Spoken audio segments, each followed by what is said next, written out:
2025 সালে সবার TikTok ID monetization হতে পারে, তবে বেশ কিছু শর্ত থাকবে, সেগুলো পূরণ করলে আপনার অ্যাকাউন্ট মনিটাইজেশন হতে পারে। আপনার টিকটক আইডি যদি পার্সোনাল অ্যাকাউন্ট হয় তাহলে মনিটাইজেশন পাবেন না। মনিটাইজেশন পেতে হলে প্রথমে আপনার পার্সোনাল আইডিকে ব্র্যান্ড আইডিতে বানাতে হবে, তারপর কিন্তু আপনি মনিটাইজেশন জন্য অ্যাপ্লাই করতে পারবেন। চলেন দেখিয়ে দেই কিভাবে আপনার পার্সোনাল টিকটক আইডিকে ব্র্যান্ড টিকটক আইডি বানাবেন। সম্পূর্ণ ভিডিওটি মনোযোগ সহকারে দেখুন এবং চ্যানেলটিতে নতুন দেখলে অবশ্যই চ্যানেলটি সাবস্ক্রাইব করে রাখবেন যাতে এরকম ভিডিও সবার আগে আপনি পেতে পারেন। চলেন ভিডিওটি শুরু করা যাক। তো প্রথমে আপনার টিকটক আইডিটি ওপেন করবেন। টিকটক আইডিটি ওপেন করার পর আপনার সামনে এরকম একটি পেজ চলে আসবে। তো এখান থেকে জাস্ট আপনি নিচে প্রোফাইল আইকনে এটা ক্লিক করে দেবেন। সো প্রোফাইল আইকনটিতে ক্লিক করার পর আপনার সামনে এরকম পেজ চলে আসবে। তো এখান থেকে আপনি জাস্ট টি ডট মেনু দেখতে পারবেন, এই টি ডট মেনুতে একটা ক্লিক করে দেবেন। সো টি ডট মেনুতে ক্লিক করার পর আপনি সেটিংস এন্ড প্রাইভেসি অপশনটিতে ক্লিক করে দিবেন। সেটিংস এন্ড প্রাইভেসি অপশনটি ক্লিক করার পর আপনার সামনে এরকম পেজ আসলে আপনি জাস্ট এখান থেকে অ্যাকাউন্ট অপশনে ক্লিক করে দিবেন।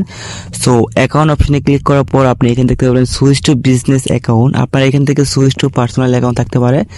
সো আপনি জাস্ট এই সুইচ টু বিজনেস অ্যাকাউন্টের উপরে ক্লিক করে দিবেন। সুইচ টু বিজনেস অ্যাকাউন্টের উপরে ক্লিক করার পর আপনি এখান থেকে নেক্সট অপশন চলে আসবে, এখান থেকে নেক্সট দিয়ে দিবেন, আবারও নেক্সট দিয়ে দিবেন, আবারও নেক্সট দিয়ে দিবেন। তো তারপর আপনি এখান থেকে ক্যাটাগরি সিলেক্ট করে নেবেন। আপনি যে ক্যাটাগরি ভিডিও আপলোড করেন, টিকটক ভিডিও আপলোড করেন, সেই ক্যাটাগরি এখান থেকে সিলেক্ট করে নেবেন। ক্যাটাগরি সিলেক্ট করার পর আপনি এখান থেকে নেক্সট অপশন দেখতে পারবেন, এখানে নেক্সট অপশনে ক্লিক করে দিবেন। নেক্সট অপশনে ক্লিক করার পর আপনার এখান থেকে একটি ইমেল অ্যাড্রেস চাবে, আপনি জাস্ট একটা ইমেল অ্যাড্রেস দিয়ে দিবেন, আর না চাইলে আপনি এখান থেকে স্কিপ করে দিবেন। তারপর আপনি দেখতে পারবেন ইউ আর অল সেট। আপনার অ্যাকাউন্টটি কিন্তু এখন বিজনেস অ্যাকাউন্টে পরিণত হয়ে গেছে। জাস্ট আপনি ভিজিট বিজনেস সুইচে ক্লিক করে দিবেন।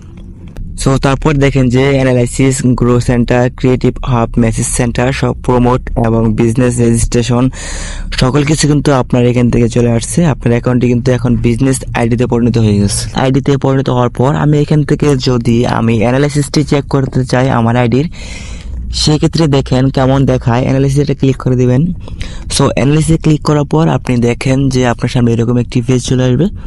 সো এখান থেকে কিন্তু আপনি দেখেন video views, reach audience, profile views, এগুলো কিন্তু আপনি এখানে দেখতে পারবেন লাস্ট 7 দিন।